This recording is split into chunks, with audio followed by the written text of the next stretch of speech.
Welcome to another edition of Carnivore Bites. I'm your host, Jeff Sherman, along with Dr. Eric Lopkin. And unfortunately, there's not really a lot to talk about this week. Just kidding, all of you. Sometimes there's something like with truth is stranger than fiction. And Dr. Lopkin, you might agree with this one in terms of the Afghanistan crisis. If it was a movie, it would be I'm dating myself, American International. They used to make all these B movies. You would walk out. The president is AWOL. I mean, it's something out of like Escape from New York City or something, correct?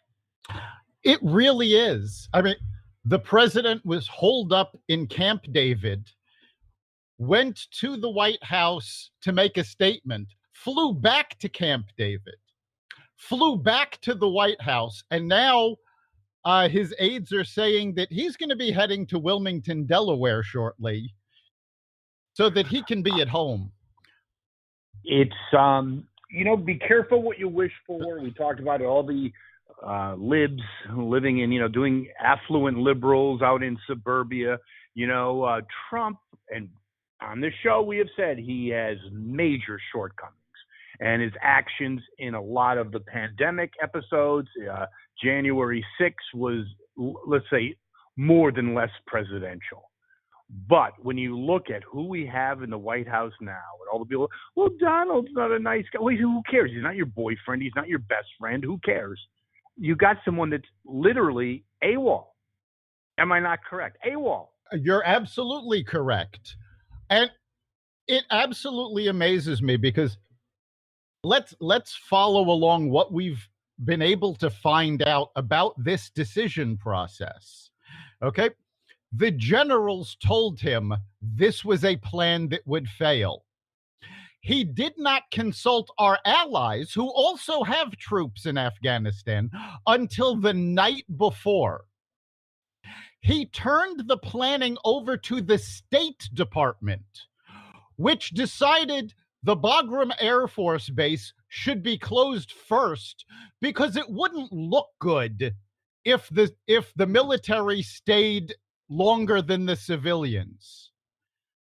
Every military expert has said this was a disaster. And Biden went, no, this is what we're going to do. Something that really there's no words for it. And I'm not being melodramatic. I mean, this is the height of incompetency. He was never fit to be president. He's not fit now. It has to send some shivers down your spine, Dr. Lopkin, that what happens with Taiwan? This guy is not ready for prime time. And the other thing I'll put on the table, he's a coward. You effed up. You got to own it up. Man up, dude. Put your big boy pants on. I know you got, dementia, whatever. I had a headache this morning. But you don't run. I mean, he's running away. It's like starting a fire in your house and you run away and your kids are there. It's just bizarre. I mean, comment on it. Now, this situation, first of all, it's so surreal that I'm still having a problem wrapping my head around this. Oh, yeah, that's why there's no words for it. Yeah, exactly. Yeah, because you have his speech in July saying there's no way you're going to see helicopters airlifting people off the embassy. This is not Saigon. And then a month later, you literally have the images that he said would never happen. You have China, who just today issued a warning to Taiwan, telling them, don't expect the Americans to back you up. We've lost all credibility with our foreign allies. And deservingly so. Yeah. Deservingly so. I mean, we left. This is what's going to happen. I don't care how it's covered up. Leaving Afghanistan, that's a completely different argument, okay? But the incompetency, and also, I have to say, he was called Joe Lunch Pail, Uncle Joe, and all that crap, right? He's pretty much heartless. I mean, to let all those girls and people that helped us, women, what do you think their fate's going to be? I mean, I'm not saying we should have been there forever or anything, but man, you can't organize, and you went against every sane person from the military to the State Department on down because you felt, I don't know why, it was a gut, almost like a juvenile. Well, everyone else tells you not to run in the street, but you did it anyway. My God. Well, I mean, let's take what you just said piece by piece. First of all, the idea of staying there forever. Okay, we had a few thousand troops in Afghanistan. Had we kept those troops there, okay, and I believe the number was actually approximately 2,600 troops. With no one being killed in over a year and a half. Right. We have 30,000 troops in South Korea that have been there for 70 years. Leaving a military presence does not mean you are in an active war. We still have troops in Germany and Japan. We've had a permanent military presence there since World War II. Leaving a military presence of, and I would say even, let's increase the number. Let's put 6,000 troops on the Air Force Base.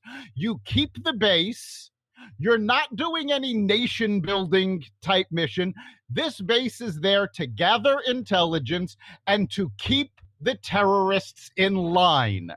100% in agreement. The whole thing was political, and that's why I'm saying about being heartless, because it's all, just like the Dems always do, but they've now taken it to a new level. It was all theatrics.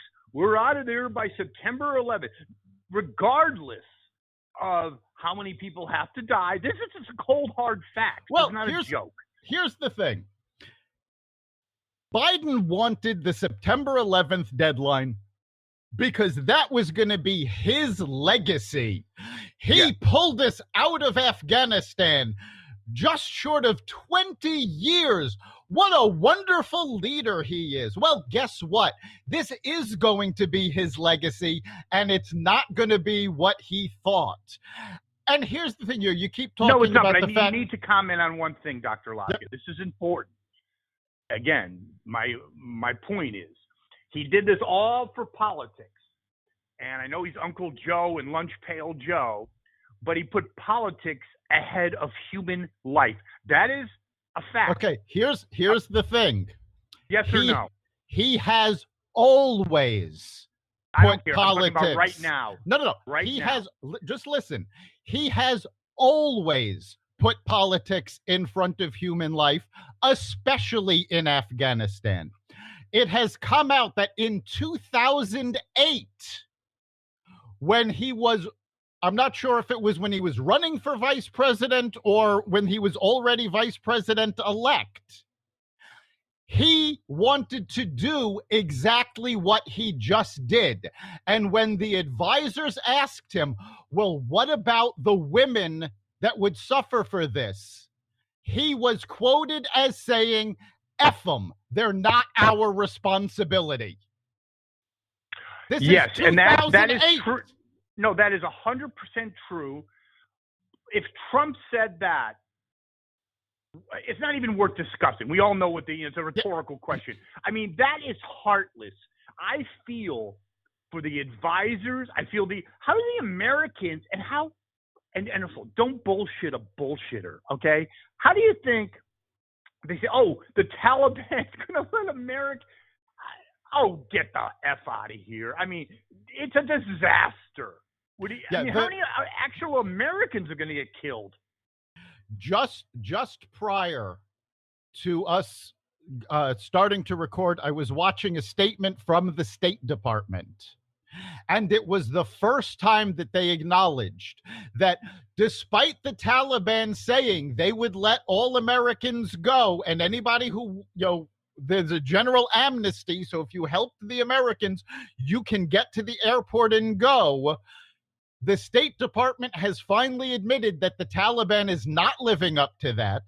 They are marking people for death. They have already killed women. It's totally unbelievable. We've all seen the clip of the Biden press conference where the reporter asks him, "Do you trust the Taliban?" And he went, "Is that a real question? No, of course not." And yet, this entire evacuation plan depended on trusting the Taliban. Yeah, but no, I don't think it was a plan. I think it's a last-ditch effort. In other words, you fucked up, and now you're relying on the guy that beat you up in the courtyard to ensure that your friends are going to, come to your aid. It's cover your ass, throw some shit against the wall. And do you know what Biden's doing now? He's going, well, I know he's in Delaware, but now he's doing a thing on COVID. Yes. I mean, even the dumbest person even MSNBC, by the way, Brian Williams, who has the intellectual capacity of like a squirrel, was on a show. I just happened to see the clip, and he was saying, "Oh, Biden did a great job here." The guy is dumber than rocks. And the guest on MSNBC, some ex, diplomat or something, said, "No, this is a disaster." I mean, even MSNBC can't cover for this shit. We've talked about that for months. How long was the mainstream media going to be able to cover for Biden? And this blew it away. Every media outlet, MSNBC, CNN, the New York Times, the LA Times, they have all turned on Biden on this one. There is no way. And worse than that, I heard somebody say this on the air earlier. They said, "Yeah, the problem isn't that you lied to us. The problem is now we can never trust anything you say." Well done, Dr. Lopkin. They could say the sky is blue or we're going to do this in another country. It's like, I really believe and I think this is a big chunk of America, like maybe 30% of people that voted for Biden didn't really like him, but thought, okay, Trump was an asshole, and there's a lot of stuff that you could support that on, right? But now you look at this guy, I don't think his credibility, the administration's credibility is gone. But how about the coward factor? I mean, America always had, you own up to your mistakes, you suck it up like a big boy or girl, and this guy's running around like a little wussy boy. He has blamed everybody but himself. And it is amazing because there are people coming out of the administration leaking information to the press going, no. This is what happened. Everybody told Biden about this. Everybody warned him. He decided to do this on his own. It's funny that you say that because you're absolutely correct. In fact, there was an analyst on, and they were saying half the shit he said since his presidency, he doesn't even believe. He's just, out there where, someone tells him to read stuff. This is the only thing he truly believed in. He believed it, like you said, back in 2008. And he went against all advice because he was dead sure, even though Gates said he hasn't been right in 40 years. And this is Biden being Biden. In other words, with no handlers, with no people carrying his, lunch pail for him. This is the brainiac we have in the White House. Am I not correct? You're absolutely correct. And as you just alluded to, Robert Gates, Secretary of Defense for George W. Bush and Barack Obama.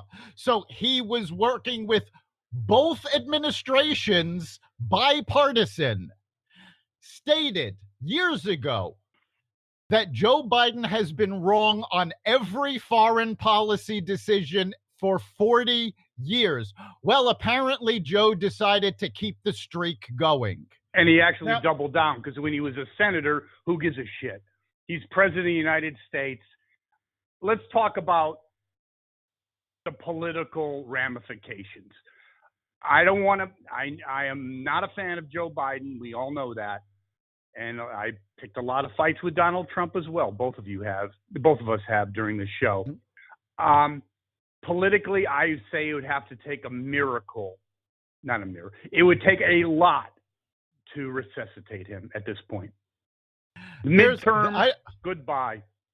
The midterms are goodbye. not only at this point are the Republicans taking back both the House and the Senate, but it is a very strong possibility that the blowback of this will give them a veto-proof majority. And we know the Democrats are going to stonewall on investigating what went on.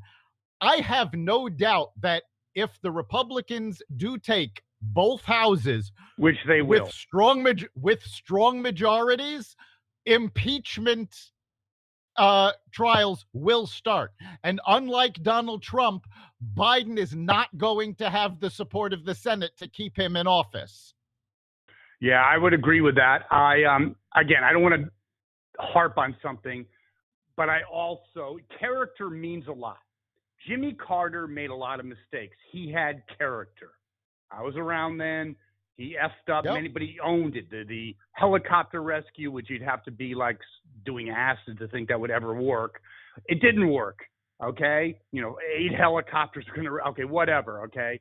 Do some more drugs now. But he owned up to it. He was a mensch, Yes. But the lack of character is appalling. First of all, he says this whole thing. It was Trump. It was this. It was, Billy Bob, the guy who gave me the hot dog down the street. But the buck stops here. Oh, come on. Come on. No, taking responsibility for your actions does not mean blaming everybody else first. Yeah. Here's the thing, though. And we've used this line a lot on both this podcast, when we were on terrestrial radio. It goes back to Casey Stengel. How did all of this happen? It was a team effort. Because let's take a good look at American security at this very moment. You have Afghanistan, which is now a safe haven for terrorists. We already know Al-Qaeda is operating there. We know ISIS is operating there now. Afghanistan is a safe haven. We have an open border on our southern border for all with a COVID folks, epidemic. Right. For all of these folks to come through. And on top of that, liberals have defunded local police. How safe it's a trifecta, isn't it, Dr. How Lopkin? safe do you feel now? I don't feel safe at all. And there was always an illusion of competency. And I'll even go back to Jimmy Carter. There were people in charge you thought, probably true at that time. Look at the lineup he has. Who are these people? It's like Billy Bob they're all from Ivy League schools, but they've never worked a day in their life. They probably read some books on diplomacy. And even the unbelievable incompetency. How many Americans are in Afghanistan? They don't know. 5 or 10. They don't know. That's 100% difference. It's not like 5,000 or 5,500. Okay, that's under. And then it could be up as many as 15,000. It could be more than that. Depending on who you ask, the answer keeps changing. One reporter said the answer they've been getting at press conferences and through the media contacts has been about 3,000 Americans. When they talk to contacts in the Pentagon, the estimates have been as high as 30,000. They have no idea. No, they have no idea. Yes, and the other thing, Dr. Lopkin, comment on this. A lot of these people that are stranded there aren't contacting the State Department. They're going to Congress. They have more faith in Congress people. And did you see the letter or the correspondence they got? Yeah. It was like, essentially, make it to the airport, and by the way, you're kind of fucked. Yeah, basically, that's getting something like that. Like, okay, make your way to the airport, and by the way, kiss your ass goodbye. Have a good day. Yeah, essentially that's it. Because they told these people, contact the State Department, and then they closed the embassy, so there was no one to contact. But is it really elitism at its best? Like, those are just the unwashed masses. They're no longer, like we always talked about, liberals when you're no longer of use to them, you're no longer of use to them. Just, that's like Vietnam, whatever. Those troops, they're blue collar, they're minorities, F them. Isn't this the same kind of mentality only 50 years later? It really is. I mean, but what really gets me is they keep talking about the visas. They can't let the Afghani folks that helped us into the country until they process the visas. Really? Where are the visas for the folks on the southern border? There are no visas. They're being relocated all around the country, including Connecticut and everywhere else. On the southern border, people are flowing in, no IDs, no visas, but the folks that we have records that we know who these people are and what they did for us, oh no, we have to process them properly. Are you kidding me? Are you effing kidding me? And could it be just a little political, like the Cubans, stay where you are? Right. Do you think these people from Afghanistan are going to have a sign out in front of their house or wherever they're relocating? Joe Biden, our man. I highly doubt that. No, definitely not. It is absolutely inconceivable that, and let's face this, again, blame for this, blame for what is happening in Afghanistan falls squarely on Biden. Previous presidents have screwed it up. Trump screwed up things in Afghanistan. Obama screwed up things in Afghanistan. George Bush screwed up things in Afghanistan. None of those were as bad as this. Not even close. No, not even close. And all of those. But where's our milk? I'm sorry. Go ahead. My fault. Go ahead. All of those errors were able to be dealt with. This one is just beyond all scope. It's like something you couldn't make it up, Dr. Lopkin. I'm looking at the monitor now, and they have. We used to have, heroes like Patton, MacArthur, so on and so forth. We got Miley Cyrus now as the head of the Joint Chiefs, who was more interested in whatever political correctness and whatever all the other crap they're talking about. Yeah. I wonder if half his medals probably came from like diversity training and who God knows what, affirmative action, certification. I mean, this guy's incompetent too. So it goes beyond Biden. We've been misled, and it started in Vietnam. We had amazing leaders, Eisenhower included, Patton, that launched D-Day without a computer, with the help of a computer. The logistics of that is unbelievable, right? And now we got Miley Cyrus and the other numbskulls that got it and lied to us and said, it's just like Vietnam. History repeats itself. Oh, we're doing fine. We're doing fine. No problem. But, here's the thing. You mentioned, the diversity training, and we talked about this several weeks ago when a report came out that said the Navy's been focusing so much on diversity training that they're not combat ready. Diversity training at its heart, all of these diversity programs, the whole point of them is to understand different cultures. They never understood the Afghani culture. And this is why the Taliban won. And let's make no mistake about this. This is not we left in a draw, or we left because the mission is over. We lost. And yes, we did. And another thing, talk about training and a miscalculation of threats or just a misperception of threats. They actually listed on the State Department website like biggest threats, and do you know what they are now? This shows you how screwed up we really are and how scared everyone should be. Go ahead, Dr. Lopkin. The top 3 threats. Number 3 was climate change. Number 2 was people who refused to believe Biden's election was legitimate. And number 1 was people who refused to wear masks. Okay, can I ask you a quick question? how many of those 3 behead people and rape women? Please help me. None. Thank you very much. It's purely a binary decision. Yes, none. I've never. We're not going to get into the mass thing. We're not getting into all the other crap.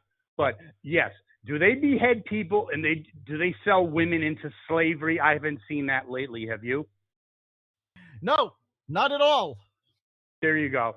So any final thoughts? This is a very depressing day. It is. It really is. I honestly never thought I would see images like that again.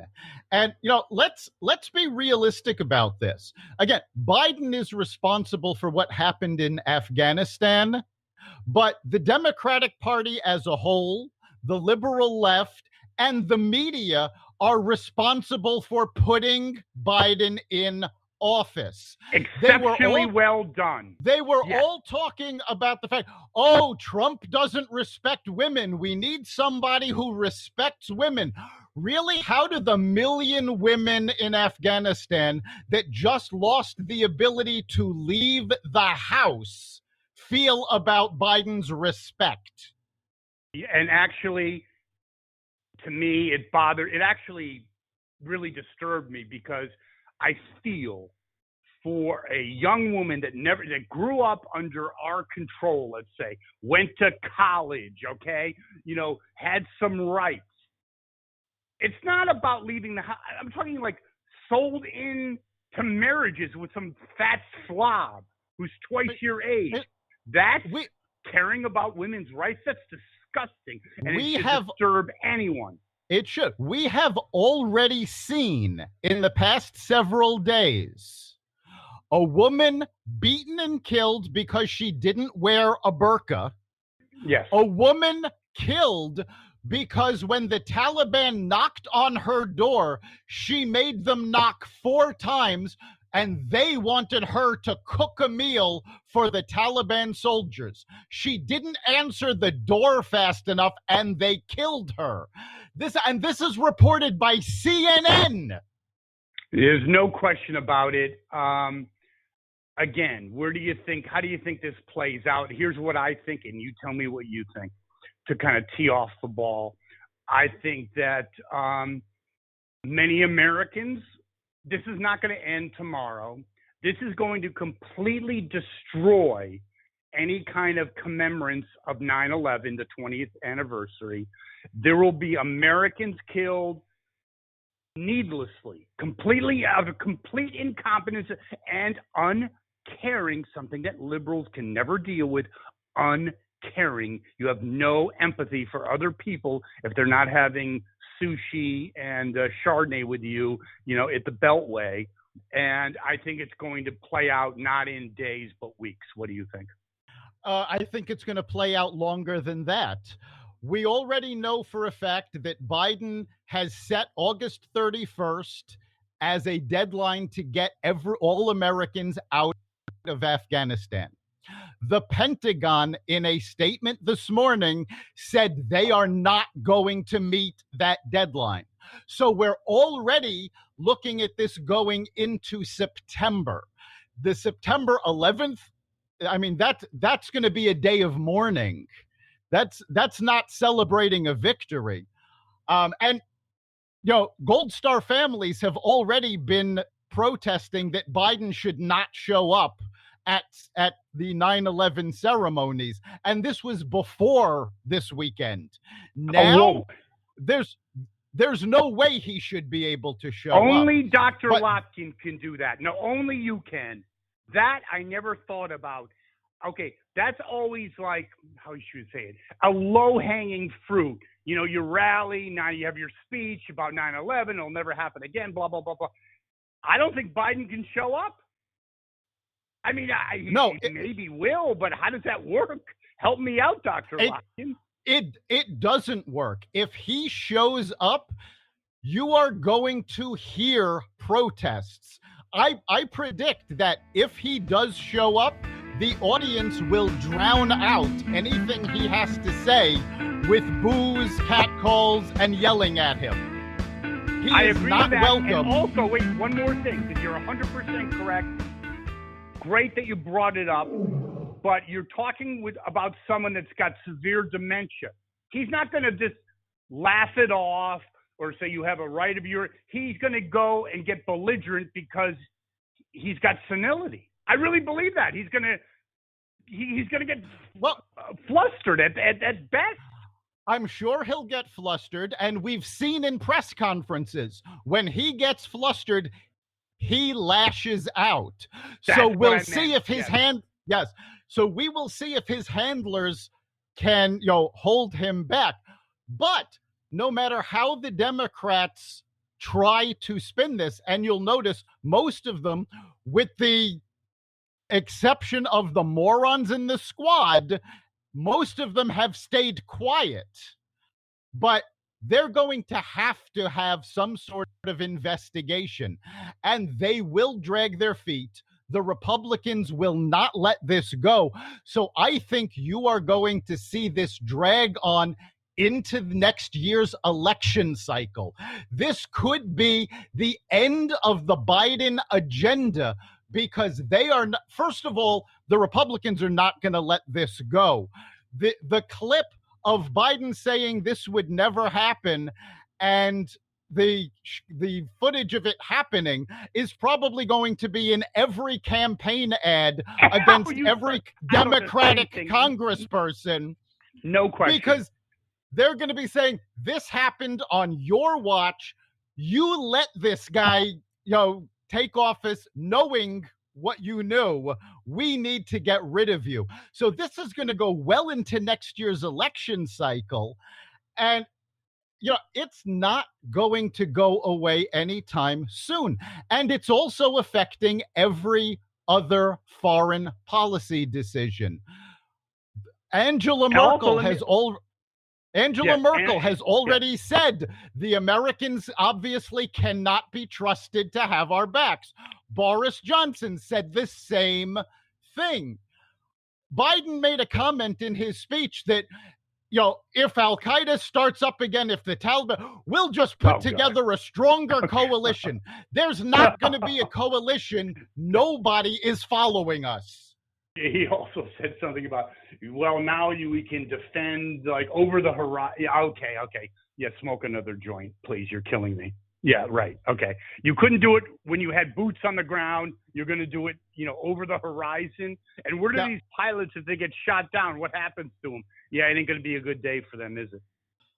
No, it really wouldn't. He has destroyed any credibility we had on the international stage. Russia and China have both rushed in to fill the void. They've got embassies in Afghanistan, so obviously they've got an agreement with the Taliban.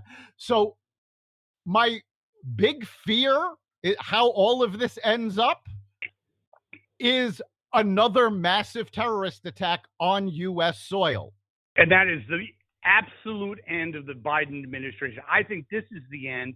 Being older than you, I remember as a kid, or you get in newsreels that, in 68, when Johnson made the choice, I don't know if it was a choice, I think he had no option, to not run when they were, at the White House, all the protesters, LBJ, how many kids are you going to kill today? I can't believe it, but only 8 months into an administration, I think it could be check, please. Am I wrong? It very 8 well months. be. I mean, that's crazy. We also have to look at another possibility, which is that Biden is actually sicker than we think he is, and he might not actually live through his administration. Something that leaked out when Biden came back to the White House. His aides told him he needed to stay at the White House, not go back to Camp David. It wasn't Joe Biden that made the decision to go back to Camp David. It wasn't his aides that made that decision. It was the First Lady. Jill Biden said he has to go back to Camp David. You mean Dr. Biden? You mean yes. Dr. Biden? So what does she know that the rest of us don't? The only thing she could know is his health. Let me get off last point. And I've talked about this with other people. I think she's an opportunist, and I'll go out on that limb, because if you love your husband and you know he's got severe, why would you set him up for this? Wouldn't you just tell him, Joe, you were vice president? It's almost like she's power hungry. This guy's not ready for prime time. He's not going to make it 4 years. He's going to go down as one of the worst presidents ever, completely incompetent. And you, as his wife, said, "Oh yeah, it's a great idea, Joe. Go for it." Your last comment. Right. Allegedly, when Biden was deciding to run in 2016, the family said this would be too much at this time. Don't do it. They obviously had the power to stop him from running. They chose to let him go. So, yeah, I don't know if they were kidding themselves about his capabilities, or he just wanted the legacy so badly that they didn't have the heart to tell him no. But either way, it did not work out well for him. Last comment is, I'm watching on the monitor General Mark Miley Cyrus, and I know, Biden has a lot to blame, but when you have, we already talked about it, I get it, but when you have an incompetent Joint Chiefs of Staff that's more interested in critical race theory, that's one of the outcomes as well. Am I not correct? He is not responsible, Biden is, but you got an incompetent moron as the Joint Chiefs have said. This is not General Pat. There have already been calls for all of the Joint Chiefs to resign, for the folks at the State Department to resign. There have been calls for Biden to resign. Whether or not they from Democrats, from Democrats. Yes, from Democrats. So we'll see how it all plays out. Who actually gets blamed, who loses their job. But no matter what happens in the days to come, the big losers are the folks of Afghanistan and the citizens of the United States of America. Agree. Now, thank you. That's a great edition of Carnivore Bites, and we're getting a lot of headway, aren't we, Dr. Lopkin? We are, and you can hear the podcast every week at xvadio.com/podcasts, the Carnivore Radio website, Apple Podcasts, Google Podcasts, iHeartRadio, Spotify, Stitcher, Audible, Amazon Music, and wherever you find podcasts. We'll see you next week. Thank you so much, Dr. Lopkin. We'll see everyone next week. Take care.